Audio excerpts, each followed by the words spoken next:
There's a kind of fear that comes when you realize you're one mistake away from losing everything. Duncan Merrick knew that fear well. 45 years old, no job, no home, and $80 left in his wallet. He drove to a storage auction outside Reno, hoping to find something, anything he could sell. He won Unit 47 for his last $80. When he opened the door, he found trash and boxes everywhere. Then he saw her, a woman hiding in the shadows, dirty and scared. Her name was Shelby. She'd been living in that storage unit, running from something she wouldn't talk about. Duncan had nothing left to give, but he couldn't walk away. What could two lost people possibly find together? Before we jump back in, tell us where you're tuning in from. And if this story touches you, make sure you're subscribed, because tomorrow I've saved something extra special for you. 6 months before Duncan Merrick stood in front of Unit 47 with his heart pounding and his wallet empty, his life looked completely different. Not perfect, mind you. It had never been perfect, but it was his, and it was steady, and that counted for something. Duncan woke every morning at 5:30 to the sound of his daughter Piper's alarm clock beeping through the thin walls of their apartment. She was 12 then, on the cusp of becoming a teenager, and she hated mornings with a passion that made him smile. He'd shuffle to her doorway in his worn slippers and knock twice, their signal, and wait until he heard her groan in acknowledgement before heading to the kitchen. The apartment wasn't much. 2 bedrooms, 1 bathroom, a kitchen that barely fit a table, and 4 chairs, even though only 2 of them ever sat there. The building was old, the kind with radiators that clanked and hissed in winter, and windows that stuck in summer. But the rent was manageable, the neighborhood was safe enough, and when the evening light came through the living room window just right, it felt like home. Duncan would make coffee, strong and black, and start breakfast. Eggs usually, toast, sometimes bacon if they weren't too close to payday.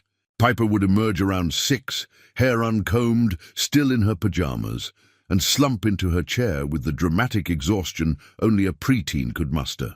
"Morning, kiddo," he'd say, sliding a plate in front of her.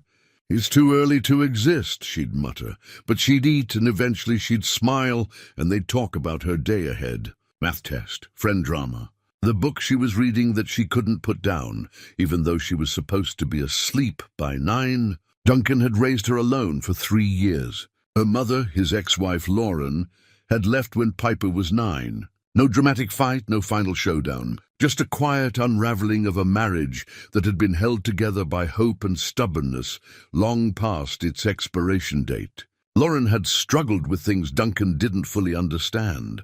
Restlessness, maybe. A feeling that life was passing her by. She'd moved to Colorado to find herself, she said, and Piper could come visit in the summers. Except the visits never happened. Lauren called occasionally, sent birthday cards with checks inside that felt more like guilt than love. Piper stopped asking about her after the first year. Duncan never spoke poorly of her mother. He wouldn't do that to his daughter, but he didn't need to. Piper was smart. She understood absence. So it became just the 2 of them, Duncan and Piper against the world, figuring it out as they went. Duncan worked construction, had for 22 years. He was a foreman for Grayson & Sons, a mid-sized company that handled residential projects all over northern Nevada. He was good at his job, reliable, skilled, the kind of man who showed up early and stayed late, who could read blueprints and manage crews and solve problems on the fly. His boss, Martin Grayson, had told him more than once that he was the backbone of the operation. Duncan took pride in that. He'd never finished college, never had what people called a career, but he was a good father and a hard worker, and that felt like enough. The money was decent. Not great, but decent. Enough to cover rent, groceries, utilities, and a little leftover for Piper's school supplies and the occasional movie night. They lived paycheck to paycheck, sure, but lots of people did. As long as the work kept coming, they'd be fine. Except the work didn't keep coming. It started subtly. A project Yanchi D here, a contract falling through there. Martin started looking stressed during their weekly meetings, rubbing his temples and talking about cash flow issues and clients who were slow to pay. By March, the tension in the office was thick enough to choke on. In April, Martin called Duncan into his office on a Tuesday afternoon. Duncan knew before he sat down. He'd seen this scene play out for other guys over the years. The closed door, the somber expression, the apology that didn't change anything. "I don't have a choice," Martin said, and Duncan believed him. The man looked 10 years older than he had 6 months ago. "I'm cutting half the crew. You're one of the best I've got, Duncan, but I can't afford to keep everyone. I'm sorry, 2 weeks severance." A handshake. A genuine expression of regret that didn't pay the bills. Duncan drove home that day in a fog. He didn't tell Piper right away. He made dinner, helped her with homework, watched her favorite show with her on the couch. She fell asleep with her head on his shoulder, and he sat there in the blue glow of the television, feeling the weight of responsibility pressing down on him like a physical thing. He'd find another job, he had to, but finding work in construction, when half the companies in the region were cutting staff, turned out to be harder than he'd anticipated. He applied everywhere, sent out dozens of resumes, made phone calls, showed up in person to job sites to ask if they were hiring. Everyone was polite.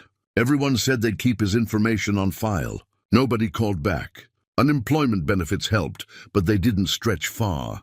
By June, Duncan had burned through the small savings he'd managed to accumulate. By July, he was 2 months behind on rent. His landlord, a gruff man named Sal, who owned half the building, was understanding at first. "I know you're good for it," he said. But by August, even Sal's patience wore thin. He had a business to run, he explained. Bills of his own to pay. Duncan was evicted on a Wednesday morning in late August. He'd known it was coming, had been preparing Piper as best he could without terrifying her. They packed what they could fit in his truck. Clothes, a few books, the photograph albums, the essentials. Everything else got sold or left behind.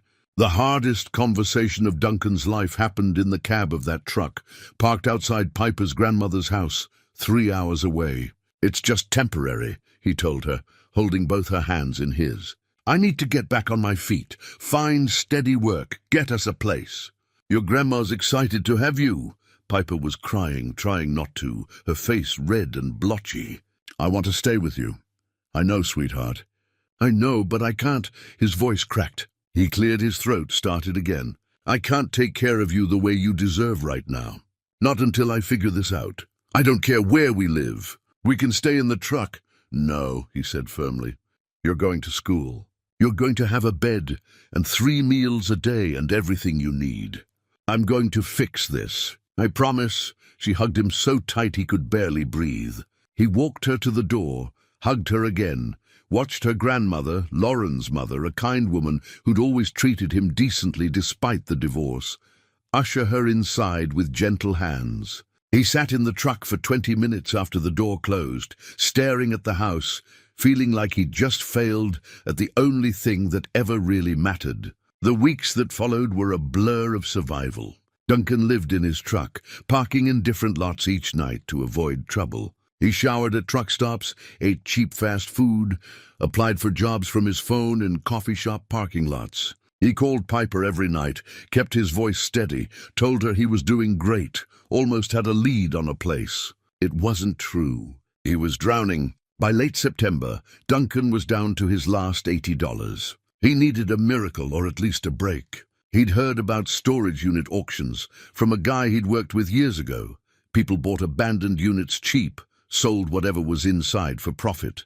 It was a gamble, sure, but Duncan was out of options. He found an auction listed online, happening the next morning at a facility outside Reno. He drove there with his last tank of gas, stood among the small crowd of regulars who made a living doing this, and felt completely out of his depth. When Unit 47 came up for bid, Duncan looked at the rusted padlock and the peeling paint on the door and thought about Piper, about getting her back, about having something, anything, to show for himself. He bid $80. Nobody countered. The auctioneer pointed at him, said, "Sold," and handed him a bolt cutter.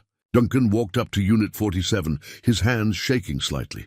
This was it. His last shot. He cut the lock. The metal gave way with a sharp snap. He grabbed the handle and pulled the door up, the rollers squealing in protest. The smell hit him first, stale air, unwashed fabric, something human and desperate. Then he saw the contents, Garbage bags split open, cardboard boxes torn apart, old blankets piled in corners, fast food wrappers scattered across the concrete floor. His heart sank. This was nothing, just trash. He'd gambled his last dollar on worthless junk. Then something moved in the back corner. Duncan froze. His eyes adjusted to the dim light, and he saw her, a figure huddled behind a stack of boxes, partially hidden by a filthy blanket. A woman, staring at him with wide, terrified eyes. For a moment, neither of them moved. Duncan's mind raced, trying to make sense of what he was seeing. Someone was living in here. Someone had been hiding in this unit. Please, she said, her voice hoarse and cracking. Please don't call the police. Duncan stood there, bolt cutter still in his hand, and realized that his gamble had just become far more complicated than he'd ever imagined. Duncan made a decision in that moment that would change everything. He stepped fully into the unit and pulled the door halfway down behind him, blocking the view from outside. "How long have you been in here?" he asked, setting the bolt cutter down to show he wasn't a threat. Shelby's eyes darted to the tool, then back to his face. 3 weeks, maybe 4. I lost track, and nobody knew you were here. The owner stopped paying. That's why it went to auction. Her voice was rough, like she hadn't used it much lately. I saw the notice on the door yesterday. I knew someone would come. Duncan looked around the unit more carefully now. It was a 10 by 10 space, and she'd made a kind of nest in the back corner. The blanket she clutched was threadbare and stained. Empty water bottles were stacked against one wall. Food wrappers, mostly from convenience stores, cheap stuff, were gathered in a trash bag. She'd been surviving barely. "Why here?" he asked. "Why not a shelter?" Shelby's jaw tightened.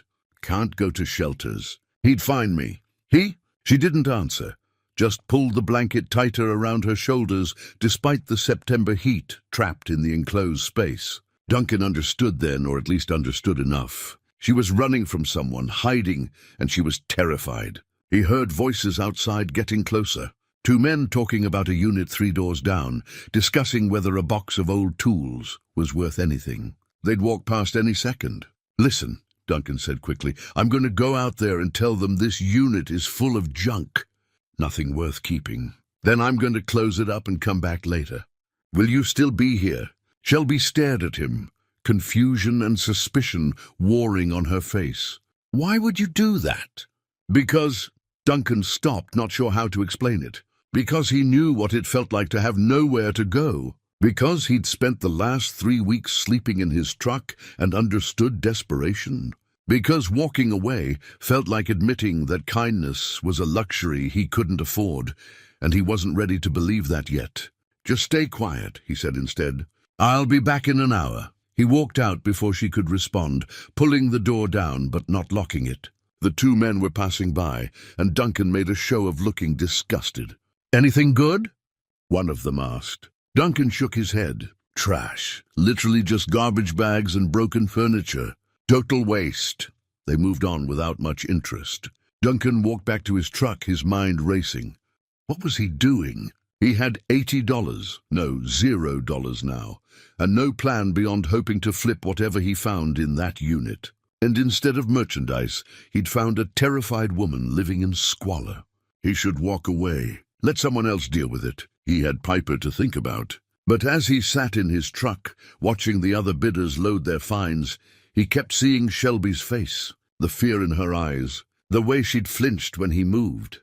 He knew that look. He'd seen it in the mirror often enough lately, the look of someone who'd been beaten down by life and was just trying to survive one more day. Duncan started the truck and drove to the nearest gas station. He bought 2 bottles of water, 2 protein bars, and a package of baby wipes with the last few dollars in his pocket, charging the rest to a credit card that was already maxed out. Then he drove back to the storage facility.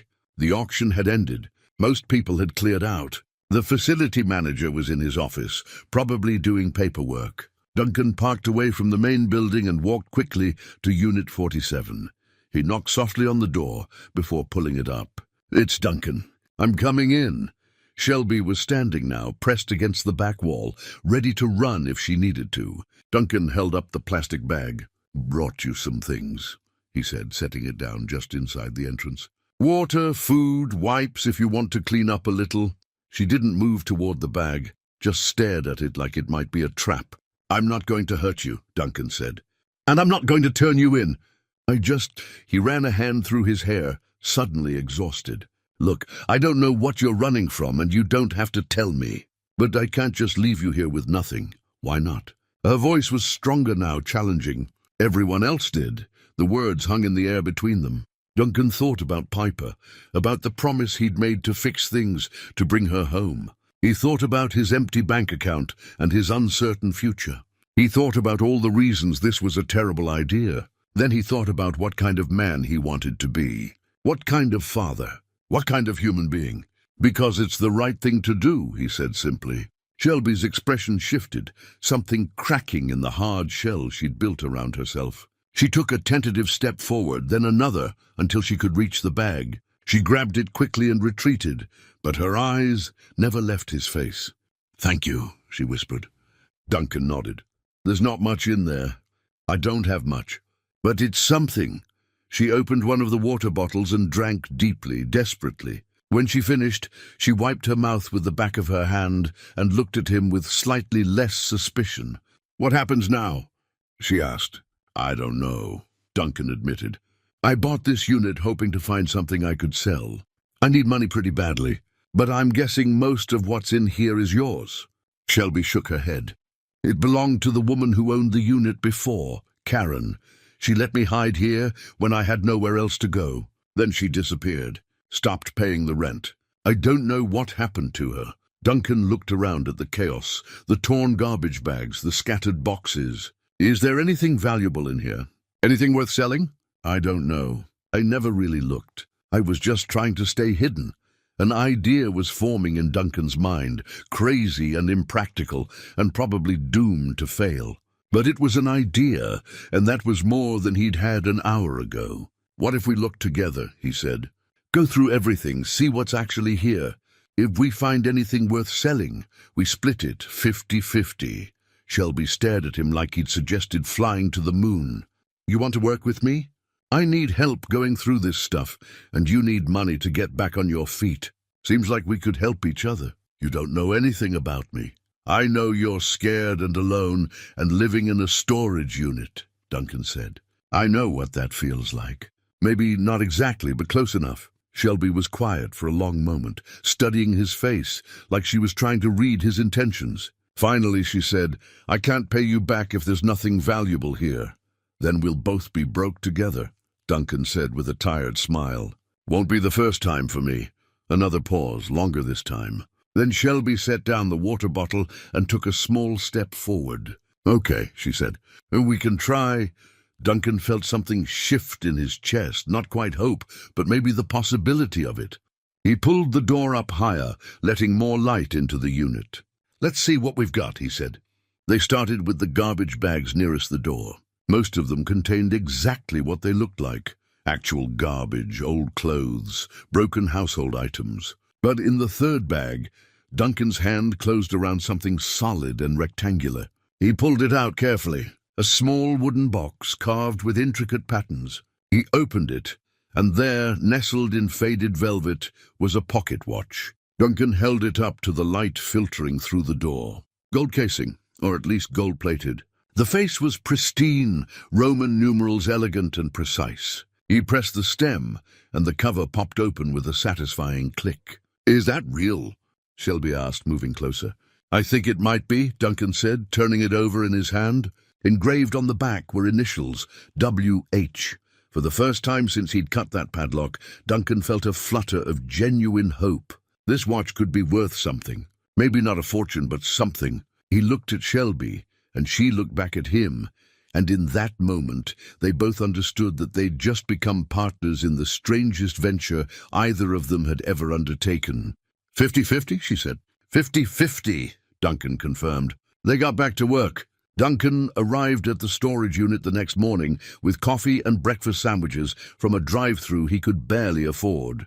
The sun was just beginning to warm the pavement, and the facility was quiet except for the distant hum of traffic on the highway. He knocked on the metal door before opening it, a courtesy he'd decided on during the sleepless night in his truck. Shelby was awake, sitting cross-legged on her blanket, looking slightly more alert than she had yesterday. "Brought breakfast," he said, holding up the bag. Her eyes widened. "You didn't have to do that." "I know." He stepped inside and handed her a sandwich and coffee. "But we're partners now. Partners look out for each other."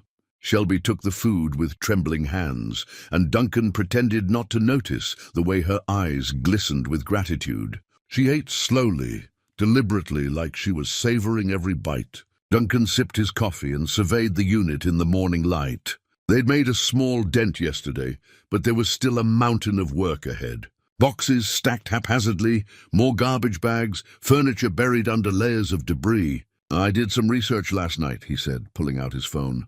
"That pocket watch, if it's authentic 19th century gold, it could be worth anywhere from $400 to $600. Maybe more to the right collector?" Shelby paused mid-bite. "That much?" "That much," Duncan smiled. "There's a pawn shop about 15 minutes from here. I figured we could take it there today, see what they offer. Then we keep sorting, see what else is hiding in here. You really think there's more? I think someone went to a lot of trouble to hide in this unit specifically. Your friend Karen, she must have had a reason for keeping it, for letting you stay here. Maybe she knew there was value in all this mess." Shelby finished her sandwich and wiped her hands on her jeans. "She was kind.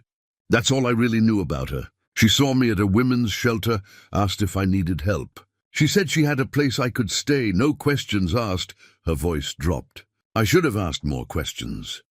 "Sometimes survival doesn't leave room for questions," Duncan said quietly. They worked through the morning, developing a system. Duncan would pull items out, Shelby would sort them into 3 piles. Trash, maybe valuable, and definitely valuable. The definitely valuable pile was still depressingly small, just the pocket watch and a set of vintage vinyl records they'd found in a box marked fragile. Around noon, they took a break. Duncan had brought more water, and they sat in the shade just inside the unit, the door propped open to let in a breeze. "Can I ask you something?" Shelby said, her voice hesitant. "Sure. Why are you really doing this? And don't say it's just about the money. You could have reported me, cleared out the unit yourself, kept everything." Duncan was quiet for a moment, considering his answer. "I have a daughter," he said finally. "Piper. She's 12. She's living with her grandmother right now because I lost my job and couldn't keep our apartment. Every night I call her and promise I'm going to fix things, that I'm going to bring her home." He looked at Shelby. "But I've been lying. I had no idea how to fix things. Then I found you and I realized maybe I can't fix everything, but I can do this one thing. I can help one person, and maybe that counts for something." Shelby's expression softened. "She's lucky to have you as a father. I don't feel very lucky right now. I feel like I failed her. You haven't failed anyone. You're still fighting. That's what matters." They sat in comfortable silence for a while, watching the occasional car drive past the facility. Duncan felt something unfamiliar, not quite peace, but a lessening of the constant anxiety that had plagued him for months. "My turn to ask a question," he said. "The person you're running from, is he dangerous?" Shelby's entire body tensed. "Yes." "Does he know you're in Reno?" "I don't think so. I've been careful. No credit cards, no phone, nothing he could trace. But men like him, they don't give up. They just keep looking." Duncan wanted to press for more details, but the fear in her voice stopped him. "Well, for what it's worth, you're not alone anymore. Whatever comes, we'll deal with it together." Shelby looked at him with an expression he couldn't quite read, gratitude mixed with disbelief, as if kindness was a foreign language she'd forgotten how to speak. That afternoon, they drove to the pawn shop in Duncan's truck. Shelby sat rigid in the passenger seat, eyes darting to every car they passed, every person on the sidewalk. Duncan kept the conversation light, pointing out landmarks, telling stories about Piper that made Shelby's shoulders gradually relax. The pawn shop was a small, cluttered place that smelled like old books and motor oil. The owner, a barrel-chested man with reading glasses perched on his bald head, examined the pocket watch with a jeweler's loupe. "1870 manufacture," he said, his voice gruff but not unkind. "Gold-plated, not solid gold, but the mechanism is Swiss, well-maintained." He set it down on the counter. I can give you $450. Duncan glanced at Shelby. She gave a tiny nod. Deal, Duncan said. The man counted out cash, 9 $50 bills, and Duncan thanked him. Outside, standing by the truck, Duncan counted the bills again and handed half to Shelby. She stared at the money like it was a mirage. $225, she whispered. $225 each, Duncan corrected. That's the most money I've had in my hands in 2 months. Shelby's eyes filled with tears. I can't take this. You bought the unit. This is yours. Partners, Duncan said firmly. Remember? 50-50. Now come on, we're going to get you some real food and some clean clothes. Duncan, I'm not arguing about this, Shelby. You need things and we have money now. Let me do this. She wiped her eyes quickly, nodded and climbed into the truck. They spent the afternoon at a discount store. Duncan bought Shelby 3 changes of clothes, toiletries, a sleeping bag, and a small camping stove. She protested every item, but Duncan insisted, reminding her that she'd need to be functional if they were going to keep working through the unit. With his own share, Duncan bought groceries, real groceries, not just fast food, and put $50 aside. It wasn't much, but it was a start. For the first time in weeks, he felt like maybe, just maybe, things were beginning to turn around. That evening, back at the unit, Shelby changed into clean clothes and used the baby wipes to scrub her face and hands. When she emerged from behind a makeshift privacy curtain Duncan had rigged with a blanket, she looked almost like a different person. Better? Duncan asked. So much better. She smiled, a real smile, the first he'd seen from her. Thank you for all of this.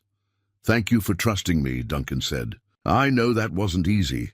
They heated canned soup on the little camping stove and ate dinner sitting on overturned crates, talking about nothing important, favorite movies, childhood memories, the small details that made them human. For a few hours, they weren't 2 desperate people living on the edge. They were just 2 people sharing a meal. As the sun set and the temperature dropped, Duncan stood to leave.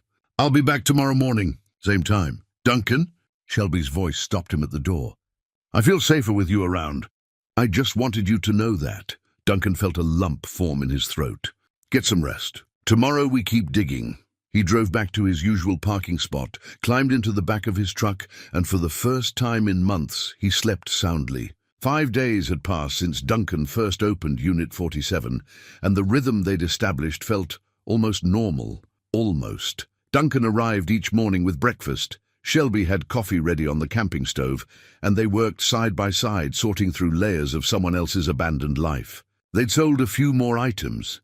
The vinyl records had brought in another $160, and a collection of vintage tools had netted them $200. Split evenly, Duncan now had just over $400 saved. It wasn't enough for an apartment yet, but it was progress. Real, tangible progress. With part of her earnings, Shelby had bought a prepaid phone. Duncan noticed she never turned it on except to check the time, keeping it powered down as if the device itself might betray her location. He didn't push her about it. On the 6th morning, Duncan pulled up to find Shelby standing outside the unit, arms wrapped around herself, despite the warm September air. Her face was pale, eyes red-rimmed. "What's wrong?" he asked immediately, scanning the area for threats. "Nothing, She shook her head. "Bad dreams, that's all." Duncan didn't believe her, but he'd learned when to press and when to give her space. "Come on, let's get some real breakfast. Sit-down restaurant, not drive-through, my treat." "You don't have to." "I know, I want to." They drove to a diner on the edge of town, the kind with vinyl booths and a laminated menu that hadn't changed since the 80s. Shelby ordered pancakes and eggs, and Duncan watched as she ate with the same careful deliberation she always did, like she couldn't quite believe the food was really hers. "I've been thinking," Duncan said, sipping his coffee. "We've made pretty good money from the unit so far. Another week or 2, and I might have enough for a deposit on an apartment. Nothing fancy, but a place where Piper and I can live." Shelby's fork paused halfway to her mouth. "That's wonderful, Duncan. Really, you'll have your daughter back." "That's the plan." He hesitated, then continued, "I was also thinking the apartment I'm looking at has 2 bedrooms. I know you've been staying at that motel the last couple nights, but that's eating through your money fast. What if you took the second room? You'd have your own space, your own door you could lock, just until you figure out your next step. Shelby set down her fork, her expression unreadable. You're asking me to live with you and your 12-year-old daughter? I'm offering you a safe place to stay. That's all. No expectations, no strings, just roommates, I guess. We split utilities. You pay what you can for rent when you can. If it doesn't work out, you leave. But at least you'd have somewhere stable while you get back on your feet. Duncan, you barely know me. I know you've been working beside me every day for almost a week. I know you're honest and hard-working, and you're running from someone who hurt you.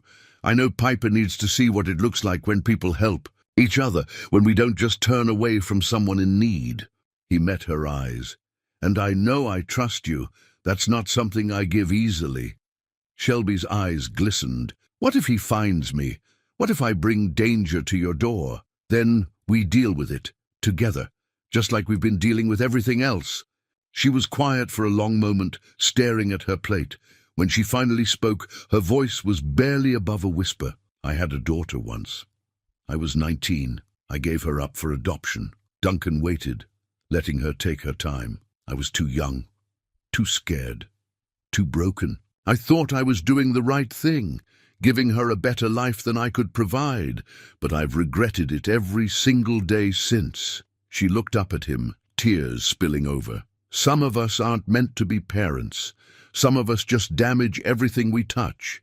That's not true, Duncan said firmly. You were 19 and alone and doing the best you could. That doesn't mean you weren't meant to be a mother. It means you made an impossible choice with the resources you had. You don't know that. I know that you're sitting here terrified and exhausted, and your first concern is whether you might put a child in danger. That tells me everything I need to know about who you are. Shelby wiped her eyes with her napkin. I can't. I don't want to hurt anyone else. I don't want to be the reason something bad happens to Piper. You won't be. We'll be careful. We'll have a plan. But Shelby, you can't keep running forever. At some point, you have to let someone help you stand still. They finished breakfast in silence, but it wasn't uncomfortable. When they returned to the storage unit, Shelby seemed steadier, more focused. They worked through the afternoon, and that's when they found it. A sealed plastic container tucked behind a broken dresser. Inside was a journal, the kind with a leather cover and pages yellowed with age. Duncan opened it carefully. The handwriting was neat, feminine, dated from 2 years earlier. March 15th, he read aloud. I don't know if anyone will ever read this, but I need to write it down. I need someone to know I was here, that I survived. My name is Karen, and I'm hiding from my husband. Shelby moved closer, reading over his shoulder. The entries continued, chronicling a woman's desperate escape from an abusive marriage. Each page detailed her fear, her planning, the small victories of staying hidden one more day. There were practical notes, too, lists of resources, safe places, people who helped women disappear.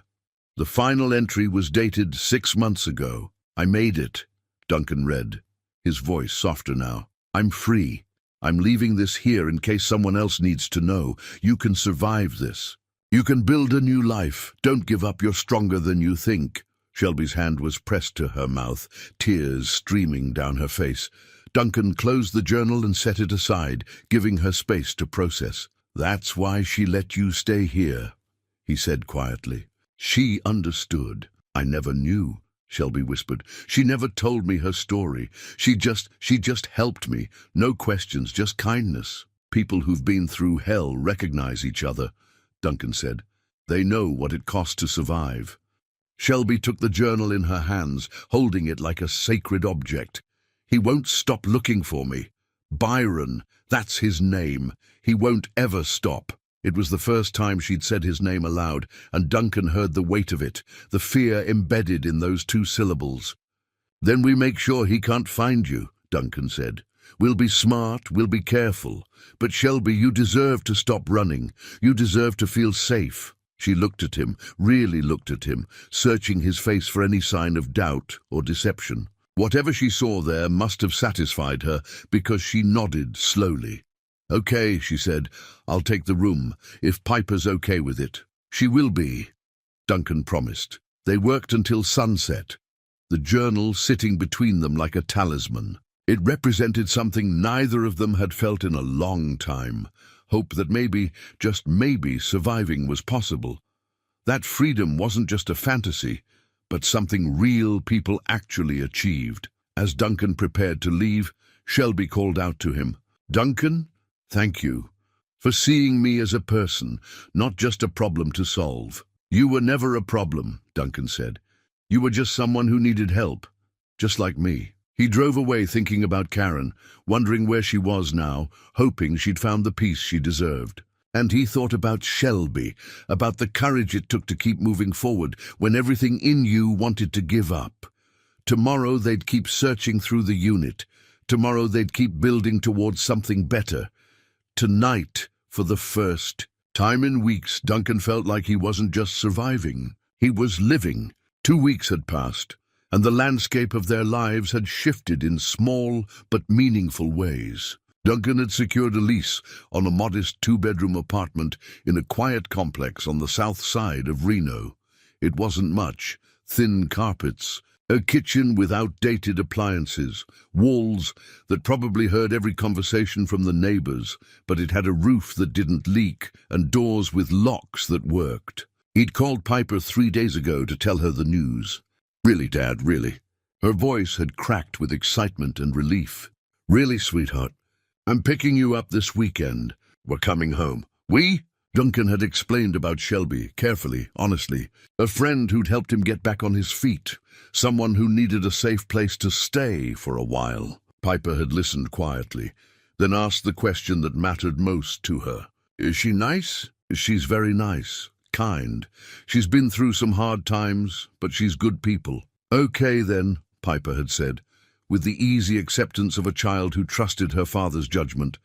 "I can't wait to come home." Now Duncan stood in the mostly empty apartment, Shelby beside him, both of them surveying their new space. They'd furnished it with bargain finds.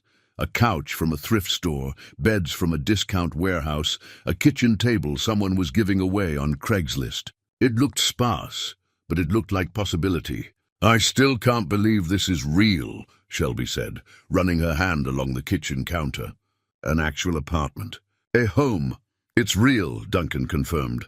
"And it's yours, too. Your name's on the lease as a co-tenant." "You're not a guest here, Shelby. You're a resident." She turned to him, emotion flickering across her face. "You didn't have to do that." "Yes, I did. You deserve stability. You deserve legal protections. If anything happens, you have rights here." They'd continued working the storage unit even after securing the apartment, and their persistence had paid off. Hidden in a box of costume jewelry, they'd found an antique locket, genuine gold, with intricate engraving and a photograph inside dated 1943. A young soldier and his sweetheart, their faces full of hope and promise. The initials engraved on the back read AH and MH. The pawnshop owner had offered $800. Duncan and Shelby had stared at each other in disbelief, then accepted. $400 each, enough to cover the security deposit and first month's rent with money left over. But Shelby had asked to keep the locket for a few more days before they sold it. Duncan hadn't questioned why. He'd learned that some things needed time. Now, in the quiet of the apartment, Shelby pulled the locket from her pocket and opened it, studying the photograph inside. "They look so happy," she said. "Like they believed in forever." Duncan moved to stand beside her, looking at the faded image. "Maybe they got there forever. Maybe this is someone's love story that actually worked out. Or maybe it ended badly, and that's why the locket ended up in a storage unit." "You always go to the dark place first," Duncan observed gently. "It's safer there. Expectations can't hurt you if you don't have any." Duncan took the locket from her hands and closed it carefully. "You want to talk about him?" "About Byron." Shelby's entire body went rigid. Even hearing his name spoken aloud seemed to cause her physical pain. She moved to the window, staring out at the parking lot below. "I met him when I was 26, she said finally. "I was working as a nurse in Portland. He came into the ER one night, minor injury, nothing serious. But he was charming, attentive, made me feel special. She laughed, a bitter sound. Isn't that how it always starts? Duncan didn't respond, just listened. We dated for 6 months before he proposed. Everyone thought it was romantic. The whirlwind courtship, the big wedding. I thought I'd found my person. She turned from the window, her face expressionless. In that way Duncan had learned meant she was holding back enormous emotion. The first time he hit me was on our honeymoon. I'd laughed at another man's joke at the hotel bar. Byron said I was flirting, making him look stupid. He apologized after, cried, said it would never happen again. But it did, Duncan said quietly. It always does. Shelby wrapped her arms around herself. It got worse over the next 5 years. He controlled everything, my phone, my email, my money. I couldn't see friends without permission. I lost my job because he convinced my supervisor I was unstable.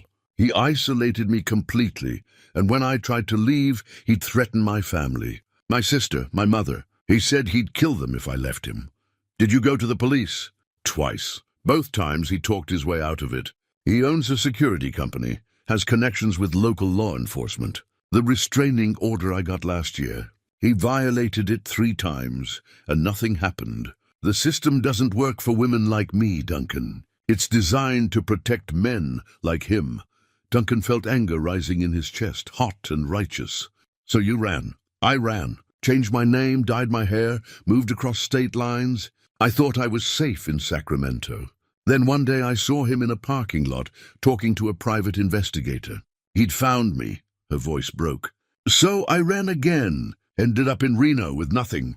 That's when I met Karen at the shelter. She saw something in me, recognized it maybe. She gave me the key to the storage unit, told me I could hide there as long as I needed. And she never told you about her own history. Never. She just said she understood and I believed her.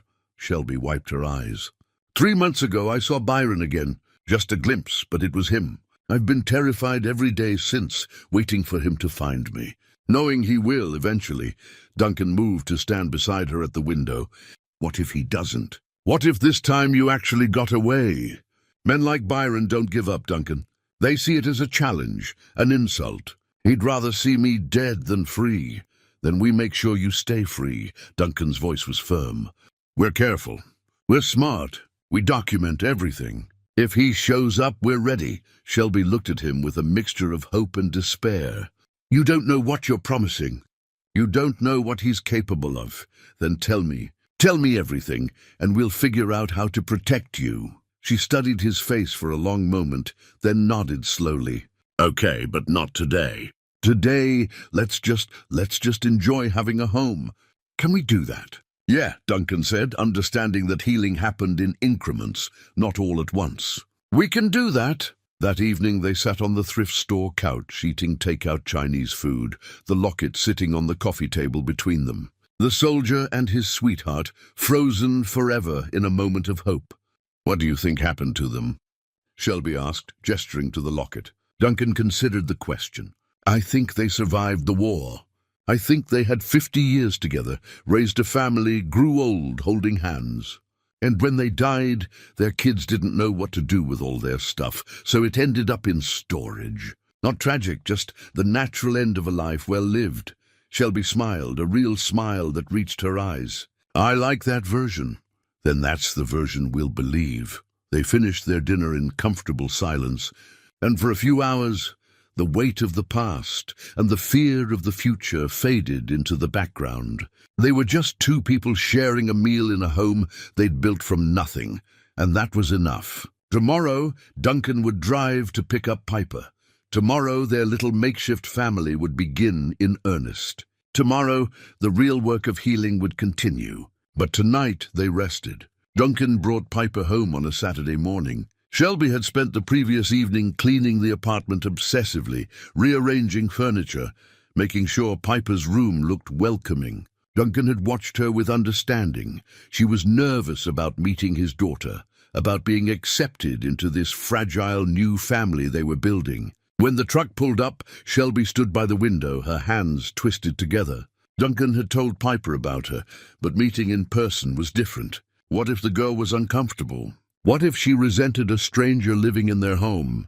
Duncan and Piper climbed the stairs, and Shelby heard their voices through the door, his deep and steady, hers bright with excitement. Then the door opened, and there she was. Piper Merrick was 12 years old, with her father's dark hair and a scattering of freckles across her nose. She wore jeans and a purple hoodie, and her eyes were curious, but not unkind as they settled on Shelby. "Piper, this is Shelby," Duncan said. "Shelby, my daughter." "Hi," Piper said, offering a small wave. "Hi," Shelby replied, her voice softer than she intended. "It's really nice to meet you." There was a moment of awkward silence, then Piper said, "Dad says you helped him find valuable stuff in a storage unit." "That's pretty cool." "He helped me too," Shelby said. "More than he probably told you." Piper looked between them, something knowing in her expression despite her age. "He's good at that. Helping people." The tension broke and Duncan smiled. "All right, kiddo. Want to see your room?" Piper's face lit up. "We have rooms, plural. 2 bedrooms, 1 bathroom, a kitchen, and a living room. It's not fancy, but it's ours." Piper rushed down the hallway and Duncan followed, leaving Shelby alone for a moment to collect herself. She pressed a hand to her chest, feeling the rapid beating of her heart. The girl was sweet, open, nothing like the rejection Shelby had braced herself for. Over the next few days, they fell into a rhythm. Duncan started his new job, construction work with a company across town, grateful to finally have steady income again. Shelby found part-time work at a community health clinic, using her nursing credentials under her new name. The pay was modest, but it was honest work, and it felt good to help people again. Piper adjusted quickly, thriving in her new school and chattering every evening about her classes and new friends. She treated Shelby with casual friendliness, asking questions about nursing, requesting help with homework, gradually weaving her into the fabric of their daily lives. 3 weeks into their new arrangement, they were finishing dinner when Piper asked, "Can I see the locket?" "Dad said it's really old." Shelby retrieved it from her room and placed it on the table. Piper opened it carefully, studying the photograph inside. "They look happy," she said. "That's what your dad said too. Do you think they stayed together?" Shelby glanced at Duncan, who smiled encouragingly. "I'd like to think they did. I'd like to think love can last." "It can," Piper said, with the certainty of someone who'd never had reason to doubt it. "My dad loved my mom even when she left. He still doesn't say mean things about her." The observation hung in the air, profound in its simplicity. Duncan cleared his throat. "Love's complicated, sweetheart. Sometimes people love each other but still can't make it work. But you and Shelby made it work," Piper said. "You're friends and you help each other, and that's a kind of love too, right?" Shelby felt her throat tighten. "Yes," she managed. "That's exactly what it is." That night, after Piper had gone to bed, Duncan and Shelby sat on the small balcony off the living room, the city lights stretching before them. "She's remarkable," Shelby said. "You've done an incredible job with her." "She's the best thing I ever did right," Duncan replied. "Even when everything else fell apart, I had her to fight for." "I think about my daughter sometimes," Shelby said quietly. "She'd be 17 now. I wonder if she's happy. If her adoptive parents gave her a good life, I'm sure they did. And I'm sure she knows somewhere, somehow, that you loved her enough to want better for her." Shelby wiped at her eyes. "I gave up the right to know that when I signed those papers. You gave her a chance. That took courage." They sat in silence for a while, then Shelby said, "I saw a car today, when I was walking to work. Black SUV, tinted windows. It slowed down as it passed me. Duncan's entire body went alert. Did you see the driver?" "No, it might have been nothing. But Duncan, I'm scared. What if he's found me? What if I've put you and Piper in danger?" "Did the car follow you?" "I don't think so. I took a different route, doubled back twice. When I looked again, it was gone." Duncan was quiet, thinking. "Okay, here's what we do. Tomorrow, I'm going to contact a lawyer, a good one who specializes in domestic abuse cases. We're going to document everything, your history with Byron, the threats, the restraining order violations. We're going to build a case so strong that if he does show up, we have legal recourse. Restraining orders don't work, Duncan. I already told you that. Then we find something that does. We're not helpless here, Shelby. We have options." "What options? Run again?" "I'm tired of running. But I can't just wait for him to show up either. Duncan took her hand, his grip firm and reassuring. You're not alone anymore. That changes everything. We'll be smart. We'll be prepared. And if he comes, we'll face him together. Shelby wanted to believe him, wanted to trust that strength in numbers meant safety. But she'd learned the hard way that Byron was patient, methodical, and relentless. He'd wait months if he had to, watching, planning, finding the perfect moment to strike. The next morning, Duncan made calls during his lunch break and found a lawyer named Iris Hargrave, who specialized in high-risk protective cases. Her office was 2 hours north, but she agreed to a consultation the following week. Meanwhile, Shelby became hyper-vigilant. She varied her route to work, checked over her shoulder constantly, kept her phone charged and accessible. She hated living this way, hated that fear was her constant companion, but survival meant staying alert. One evening, while helping Piper with a school project about family history, Shelby found herself talking about her own childhood. Her parents had divorced when she was young. Her mother had struggled with depression. Her father had been distant, more interested in his work than his children. Is that why you became a nurse? Piper asked. To help people who were struggling? Shelby paused, considering. Maybe. I think I wanted to be someone who showed up for people. Someone reliable. You are reliable, Piper said simply. You're here, aren't you? The words struck something deep in Shelby's chest. She was here. Despite everything, despite the fear and the uncertainty, and the constant threat hanging over her head, she'd chosen to stay, to build something with these people who'd become her family. That night, Duncan came home with something wrapped in brown paper. He handed it to Shelby with a slight smile. "What's this?" she asked. "Open it." Inside was a small metal object, a military dog tag, worn and aged. The name engraved read, Sergeant Harold Finch, 1922-1945. "I found it today," Duncan explained. "Back corner of the unit, in a leather pouch wrapped in an American flag. There was a note with it." He handed her a piece of paper, yellowed with age. The handwriting was the same as Karen's journal. "Dad never made it home," Shelby read aloud, "but he taught me to stand up for what's right. This place is his legacy." Duncan's voice was quiet. Karen's father. He died in World War II, and she kept his dog tag as a reminder to be brave, to fight for what matters. Shelby held the dog tag carefully, feeling the weight of history in her palm. "Why are you showing me this?" "Because sometimes we need to remember that courage isn't about not being afraid. It's about being terrified and standing your ground anyway. Karen did that. Her father did that. And you're doing it right now." Shelby closed her fingers around the dog tag, drawing strength from the metal and the story it represented. "I'm so tired of being scared." "I know, but you're not running anymore. That's the first step." They decided to keep the dog tag rather than sell it. Some things they agreed were worth more than money. It sat on the mantel in the living room, a reminder that bravery was possible even when everything felt impossible.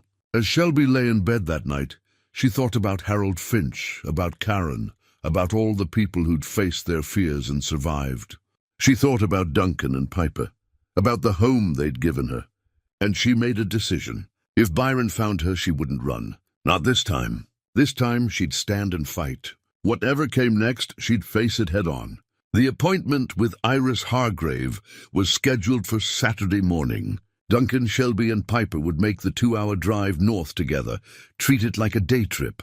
Piper didn't know all the details, just that they were helping Shelby with some legal matters, and Duncan wanted to keep it that way for as long as possible. Friday evening, they were finishing dinner when Shelby remembered something. "I need to go back to the storage unit tomorrow before we leave. I think I left my good jacket there last week. We can swing by on the way out of town," Duncan offered. "It's not far from the highway." They'd kept the unit for 1 more month, using it to store the last few items they hadn't yet sold or donated. The rent was paid through the end of October, and Duncan figured they'd clear it out completely in the next week or two. That night, Shelby couldn't sleep. She kept thinking about the black SUV, about the feeling of being watched.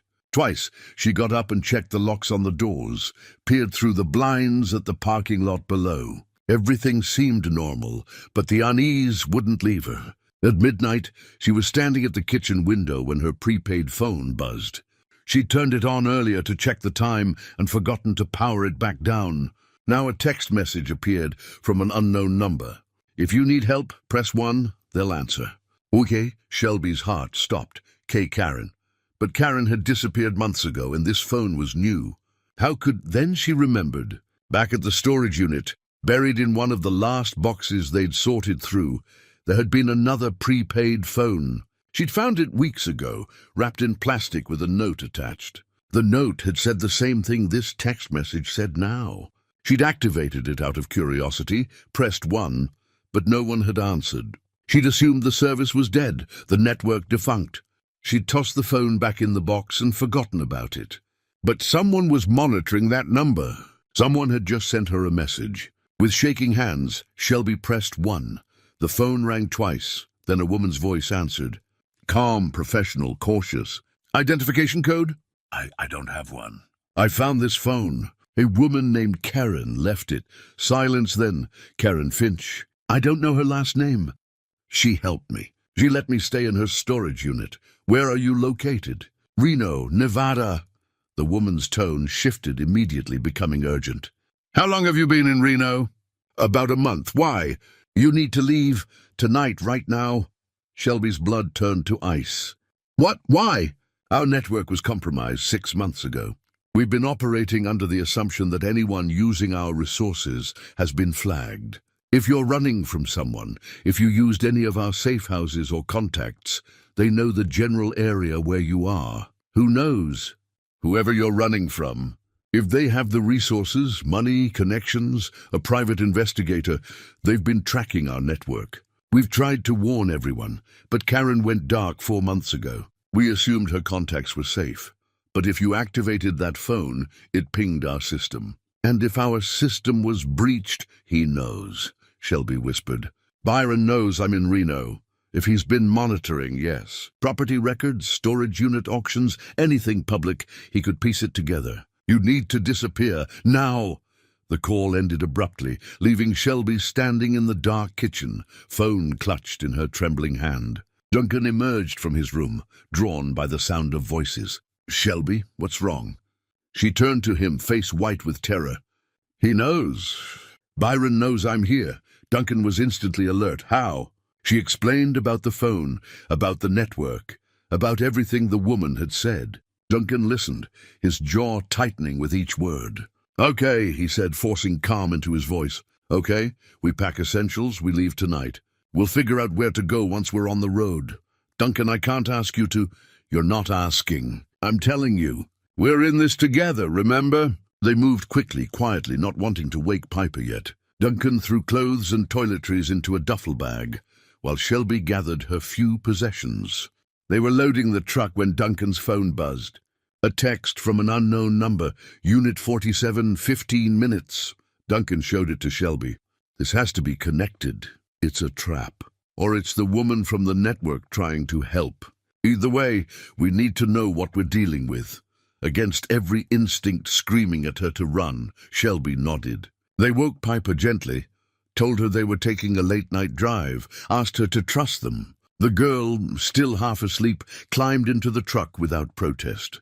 Duncan drove to the storage facility, his mind racing through scenarios. If Byron was there, if this was a confrontation, he'd keep Piper in the truck and handle it. If it was help, they'd take it and disappear. The facility was dark, except for a few security lights casting long shadows across the pavement.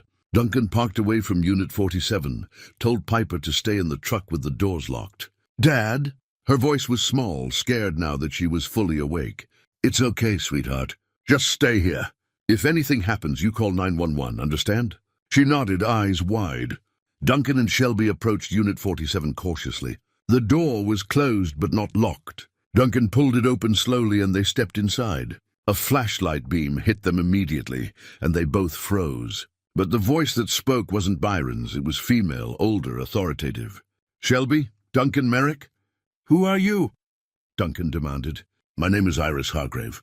I'm the lawyer you were supposed to meet tomorrow. The woman who called you, she's a colleague. She contacted me because your case is urgent and we're out of time.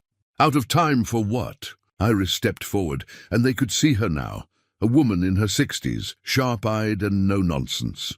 She held up a tablet showing them a photograph. It was Shelby, taken yesterday, outside the health clinic where she worked. Byron hired a private investigator 3 months ago, Iris explained. The investigator infiltrated our support network, got access to our database. He's been tracking every woman who used our services. When you activated that phone, it confirmed your location. He knows you're in Reno, and he knows you're connected to this storage unit through public auction records. How do you know all this? Shelby asked, her voice hollow. Because the investigator reached out to me 2 days ago. He wanted legal advice on how to locate someone. He didn't know I specialize in protecting abuse survivors. I played along, got information, and realized he was talking about you. Where is he now? Duncan asked. Last I heard, he was meeting with Byron tonight. They're planning to confront you tomorrow. They know where you work, where you live. They have your address, Duncan. They have everything. Shelby's legs nearly gave out. Duncan caught her, held her steady. What do we do? He asked Iris. You have 2 choices. Keep running until he finds you again, which he will. Or you stay, and we end this legally, properly. We document everything. We get law enforcement involved, and we put Byron away before he can hurt you again. The law doesn't protect women like me, Shelby said bitterly. It does when we do it right. I've been handling cases like yours for 30 years, Shelby. I know how to make the system work. But you have to trust me, and you have to be brave enough to stand your ground. Duncan looked at Shelby, saw the fear and exhaustion in her eyes. Then he saw something else, a flicker of determination. If we do this, Shelby said slowly, if we stay and fight, what exactly are we fighting for? Your freedom, Iris said simply. Permanent restraining order, criminal charges for stalking and harassment, possibly jail time for Byron, but most importantly, you get your life back. No more running, no more hiding. Shelby looked at Duncan, then at the storage unit around them, the place where everything had started, where 2 broken people had found each other and built something worth protecting. I'm tired of running, she said. Then we stop running, Duncan replied. Together, Iris nodded approvingly. Good. Then here's what we're going to do. She laid out a plan, careful, calculated, designed to turn Byron's obsession into his downfall. They'd use his investigators' information against him, document every instance of stalking, build a case so airtight that no amount of money or connections could save him. It was risky. It was terrifying. But for the first time since she'd fled Portland, Shelby felt something other than fear. She felt ready. Iris drove them to a safe house an hour outside Reno, a small farmhouse owned by a retired detective who'd spent his career working domestic violence cases. The house sat at the end of a long gravel driveway, surrounded by open fields that made it impossible for anyone to approach unseen. Piper had fallen back asleep in the truck, and Duncan carried her inside, laying her gently on a bed in one of the spare rooms. When he returned to the kitchen, Shelby and Iris were already deep in conversation, papers spread across the worn wooden table. The key, Iris was saying, is that we control the narrative. Byron thinks he has the advantage because he knows where you are. We turn that into a trap. How? Shelby asked, her voice steadier than Duncan expected. We need documented evidence of current harassment. The restraining order you filed last year in Oregon is good, but it's not enough for criminal charges. We need to prove he's actively stalking you across state lines. That's federal. Duncan pulled up a chair, exhaustion settling into his bones. It was past 2 in the morning, and the adrenaline was starting to wear off. So we let him find her? Let him make contact? In a controlled environment, yes. With law enforcement present but concealed. We document everything, photos, video, audio recordings. If he approaches her, if he makes threats, if he so much as speaks to her after she tells him to leave, we have him. And if he doesn't approach directly, Shelby asked. If he just watches? Follows? That's still stalking, especially given your documented history.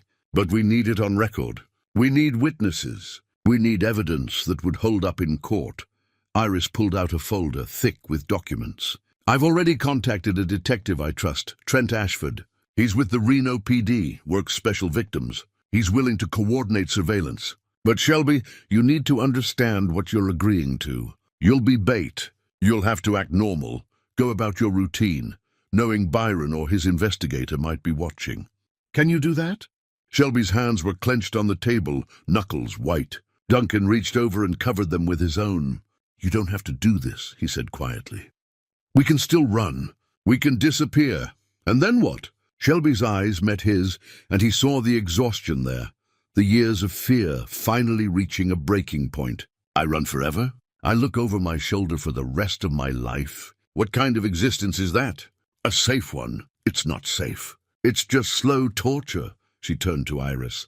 What do you need me to do? Over the next 3 hours, they built a plan. Shelby would return to Reno, to the apartment, to her normal routine. Duncan would go to work. Piper would go to school. On the surface, everything would appear normal. But Detective Ashford's team would be watching.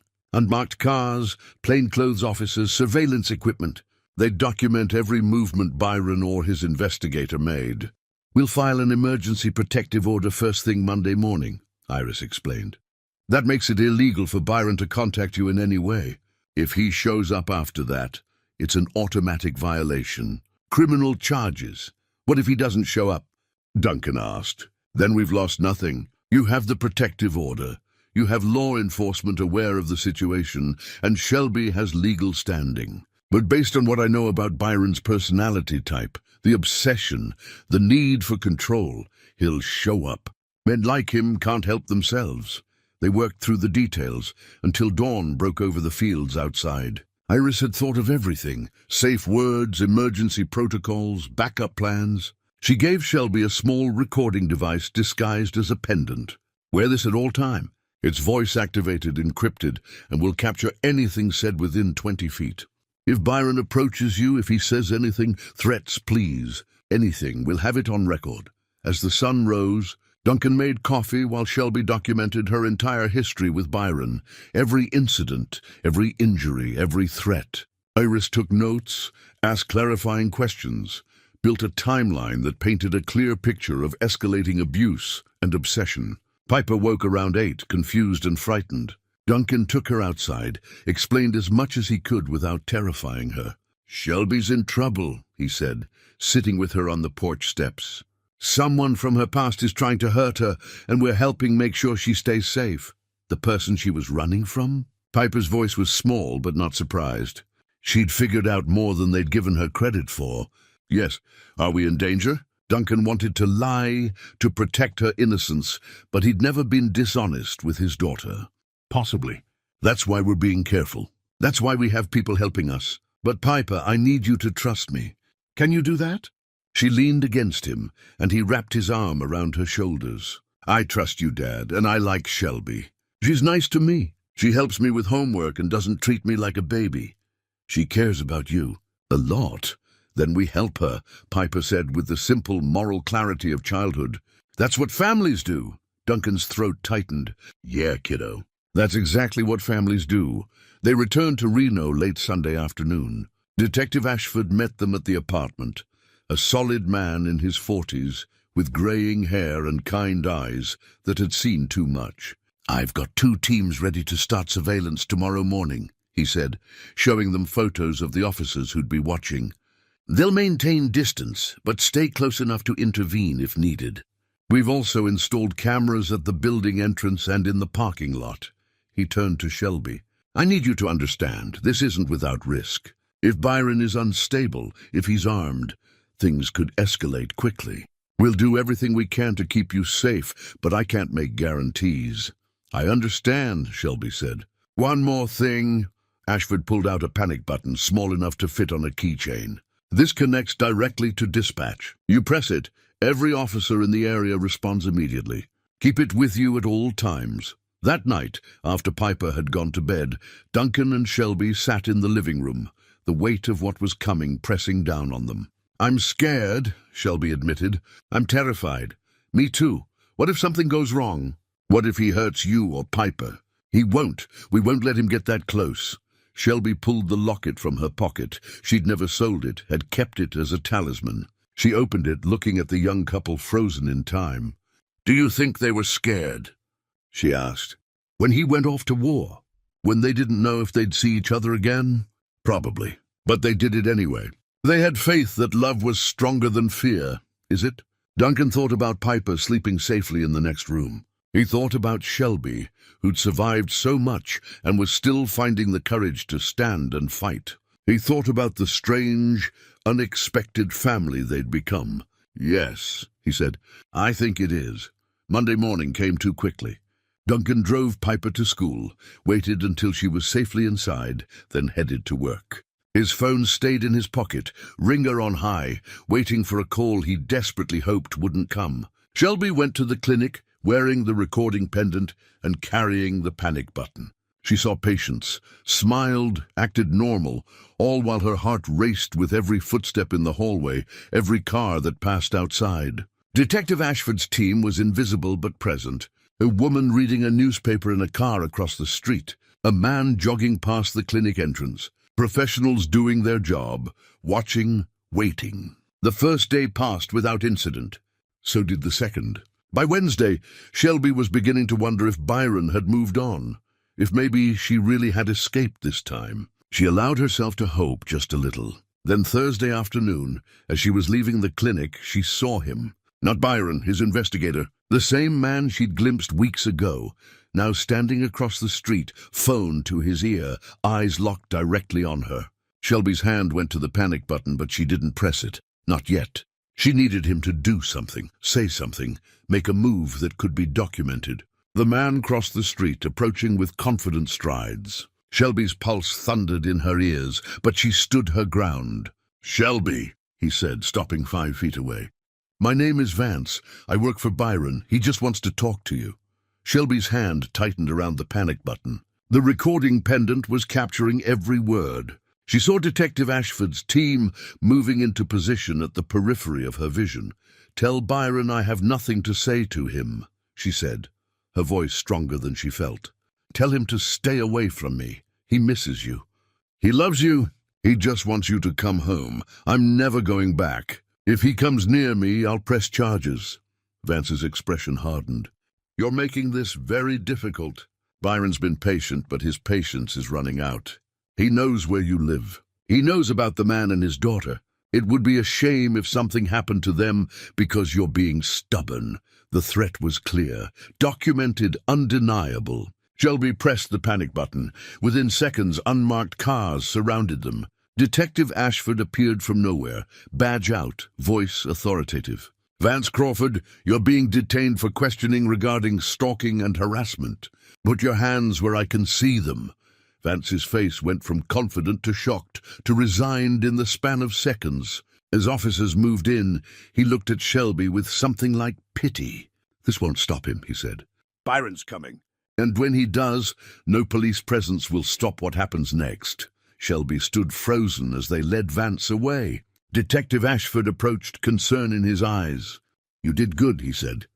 "We got everything on recording. Explicit threats, intimidation, stalking. This is exactly what we needed." "He said Byron's coming," Shelby whispered. "Then we'll be ready." The interrogation of Vance Crawford lasted 6 hours. Detective Ashford kept Duncan and Shelby updated throughout the evening, his voice carefully neutral over the phone. "He's talking," Ashford said. "Not cooperating exactly, but talking.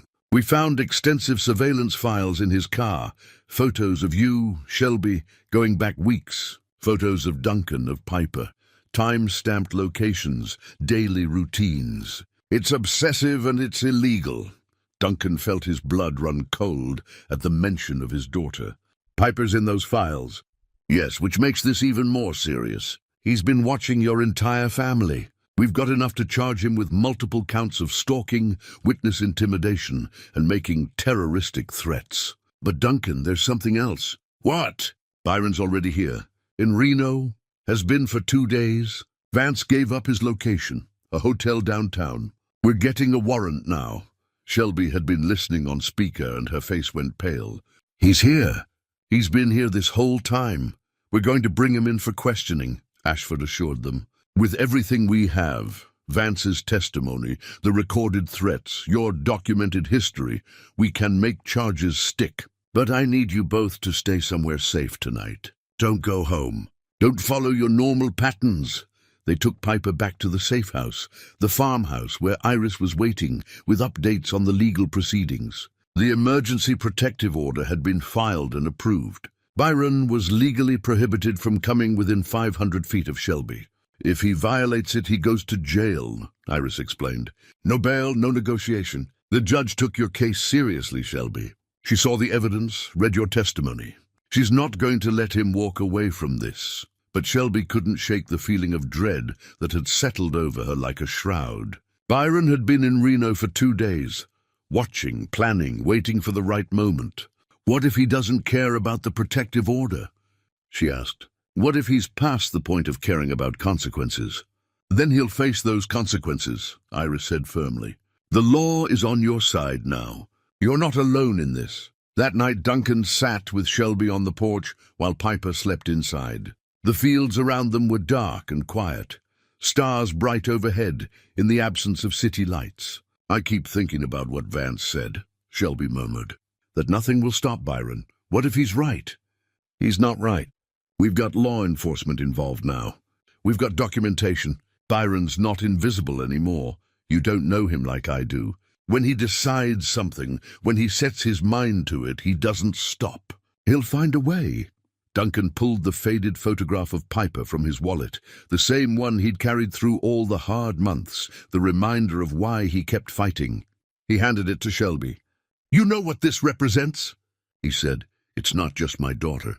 It's the promise I made to be the kind of man she can be proud of. The kind of man who doesn't walk away when things get hard. The kind who stands up for people who need help. He met Shelby's eyes. You gave me the chance to be that man. Whatever happens with Byron, whatever comes next, I'm not backing down. Shelby's eyes filled with tears. I don't want you to get hurt because of me. I won't, and neither will you. We're finishing this, Shelby, together. The call came at 2 in the morning. Duncan's phone buzzing on the nightstand jerked him awake. Detective Ashford's voice was tight with controlled urgency. Byron's gone. He checked out of his hotel 3 hours ago. We have officers looking for him now. But Duncan, we have to assume he knows about the protective order. We have to assume he's escalating. Duncan was already pulling on his clothes. Where would he go? Your apartment is the most likely target. We've got units stationed there, but I need you to stay where you are. Don't leave the safe house. Don't engage if he shows up there. He doesn't know about this place. Does he? We don't think so. But we're not taking chances. I'm sending 2 patrol cars to your location now. They'll maintain a perimeter. Duncan woke Shelby and explained the situation. Her face was remarkably calm, as if she'd been expecting this moment all along. He's coming to finish it, she said simply. That's what he does. He doesn't let people leave him. If he can't have me, he'll make sure no one can. That's not going to happen. You can't promise that. Watch me. Within 20 minutes, 2 patrol cars had arrived, parking at strategic positions around the property. The officers checked the perimeter, confirmed all entry points were secure, then settled in to wait. Duncan, Shelby, and Iris stayed in the kitchen, lights low, watching the darkness outside. Piper remained asleep, and Duncan was grateful for that small mercy. I've handled 43 cases like this, Iris said quietly. 43 women running from abusive partners. You want to know how many times the abuser actually showed up for a direct confrontation? How many?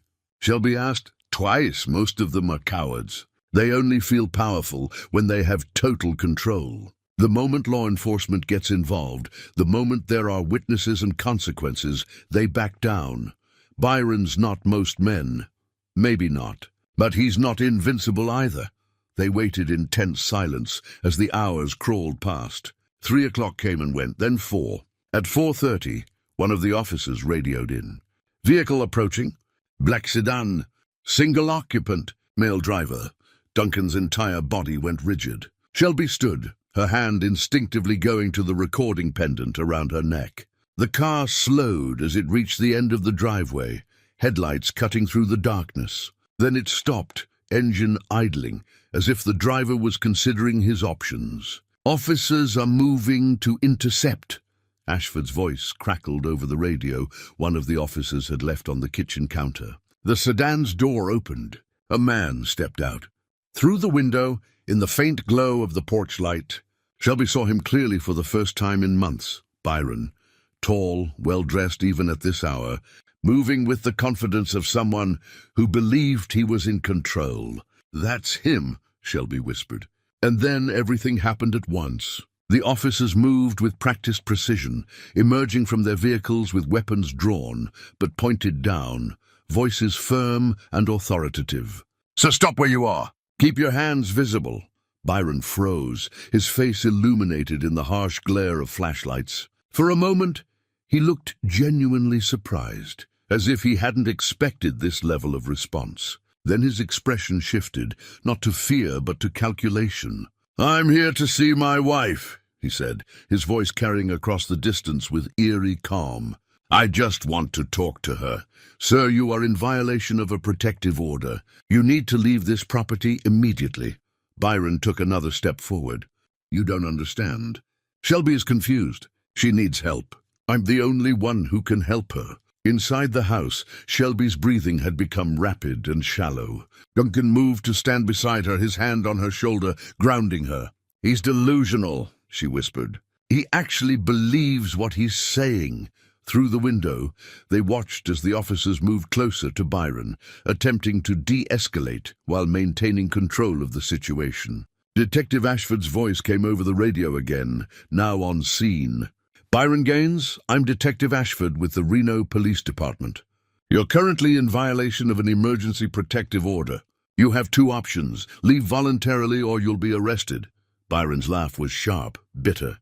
"Arrested for what? Trying to see my wife? Trying to bring her home where she belongs?" "She's not your wife anymore," Ashford said firmly. "And she doesn't want to see you. You need to leave now." "I'm not leaving without her." The tension ratcheted up immediately. The officers shifted their stances, hands moving to their weapons. Duncan saw it happening as if in slow motion, Byron's hand moving toward his jacket pocket. "Show me your hands!" one officer shouted. Byron pulled his hand out slowly, deliberately. He was holding a phone. "I'm calling my lawyer." "This is harassment. Police harassment. Put the phone down and step away from the vehicle." But Byron didn't comply.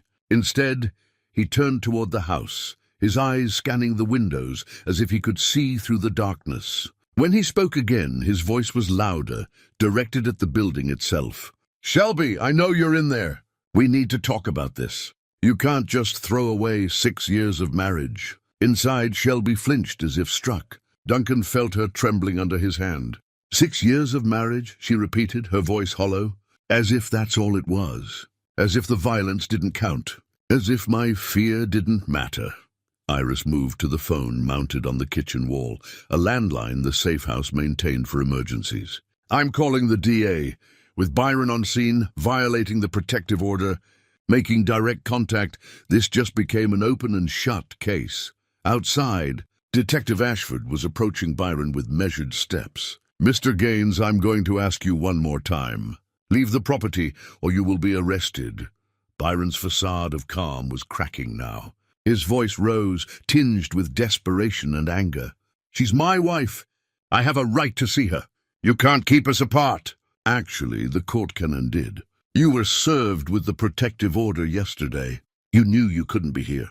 That order is garbage, based on lies," she told. "I never hurt her. I loved her." "Love doesn't leave bruises," Ashford said quietly. "Love doesn't send private investigators to stalk someone across state lines. Love doesn't threaten innocent people." Something in Byron snapped. He started moving toward the house again, his steps quick and purposeful. The officers moved to intercept, and Byron shoved one of them, not violently, but enough to make contact, enough to escalate the situation from verbal to physical. That was all the justification they needed. Within seconds, Byron was face down on the gravel driveway, hands being cuffed behind his back, officers reading him his rights. He was shouting now, all pretense of civility gone. "You're making a mistake." "Shelby, tell them!" "Tell them this is a misunderstanding." Shelby didn't move, didn't speak. She stood frozen at the window, watching the man who'd terrorized her for years, finally being held accountable. "Tell them!" Byron screamed, his voice breaking. "Shelby, please. I love you. I just want you to come home."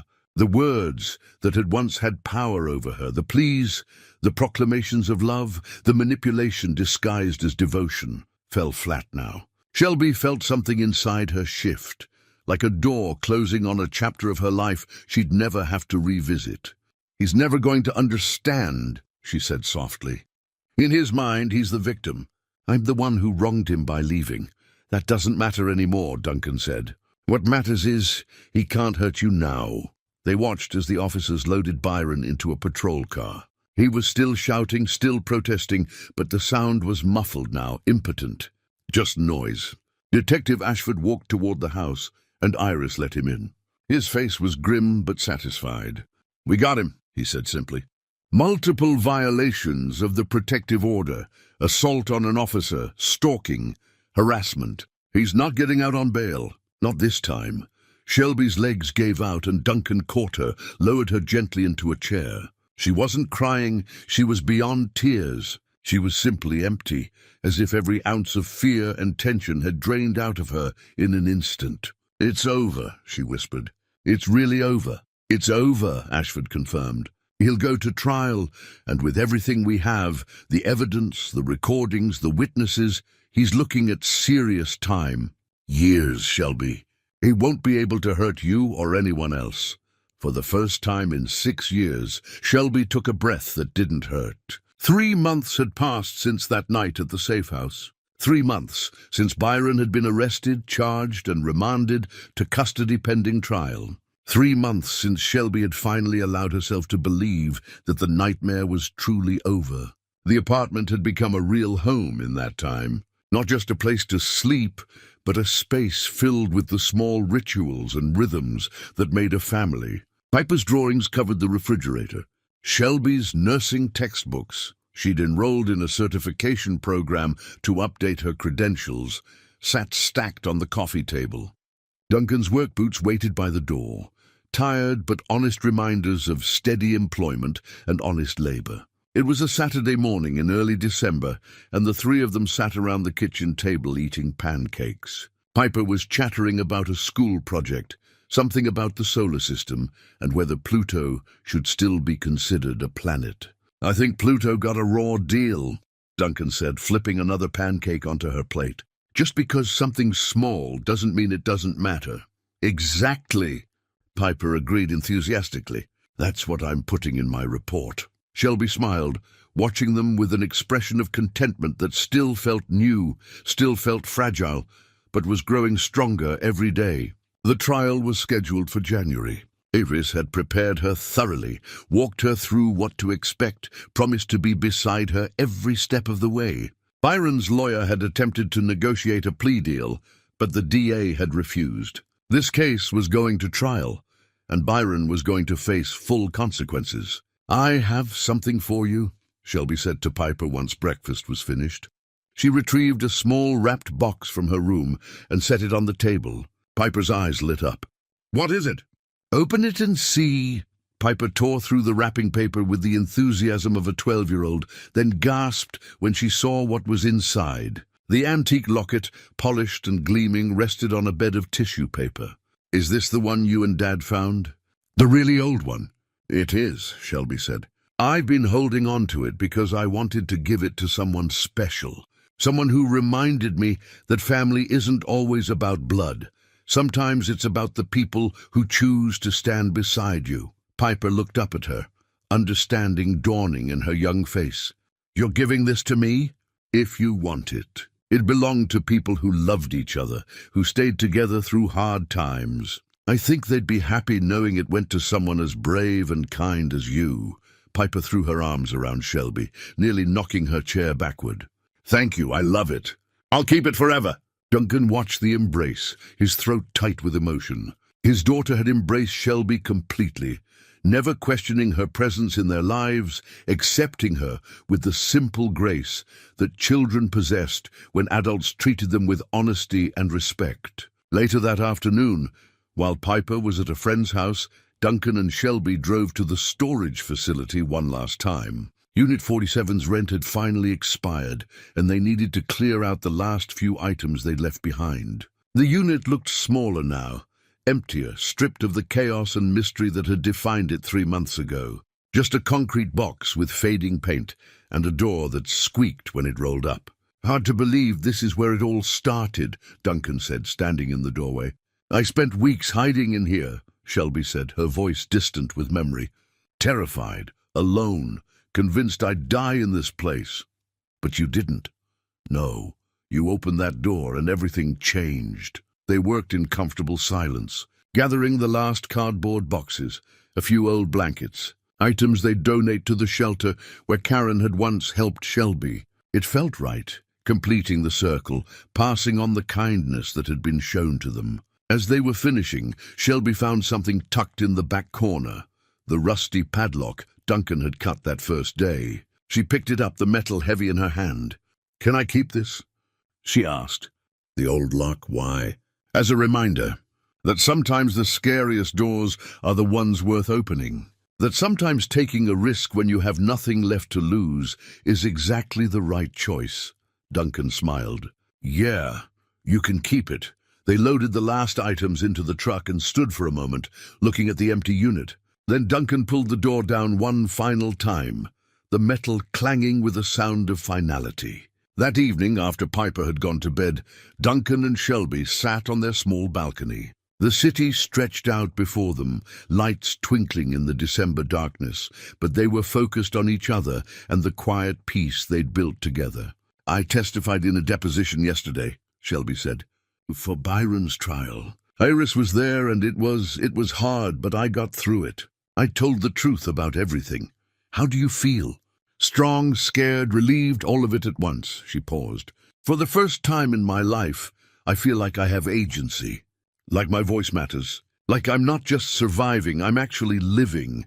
You are living. We both are." Shelby looked at the apartment behind them, warm light spilling from the windows. "I never thought I'd have this. A home, a family, people who cared whether I lived or died. Well, you do. And we're not going anywhere." Inside, on the mantel in the living room, 3 objects sat side by side. The faded photograph of Duncan and Piper, now joined by a newer photo of all 3 of them at a park, Piper in the middle, everyone smiling. Beside them sat Sergeant Harold Finch's dog tag, a reminder that courage was possible even in the darkest times. And finally, the rusty padlock from Unit 47, a symbol of barriers broken and new beginnings found. Sometimes the things we're searching for aren't what we expected to find. Duncan had gone looking for a way to survive, for something to sell that might buy him one more day, one more chance to bring his daughter home. Instead, he'd found something far more valuable, a reminder that even when you've lost everything, compassion and courage and a willingness to help someone in need could rebuild not just one life, but 2. And sometimes, Shelby had learned, the greatest treasures weren't made of gold or silver. They were made of trust and safety and belonging. They were made of a 12-year-old girl who accepted you without judgment, and a man who saw your worth when you'd forgotten you had any. They were made of family, not the one you were born into, but the one you chose, the one you built together from broken pieces and hope and $80 that bought far more than a storage unit full of junk. It bought a future, and that was priceless.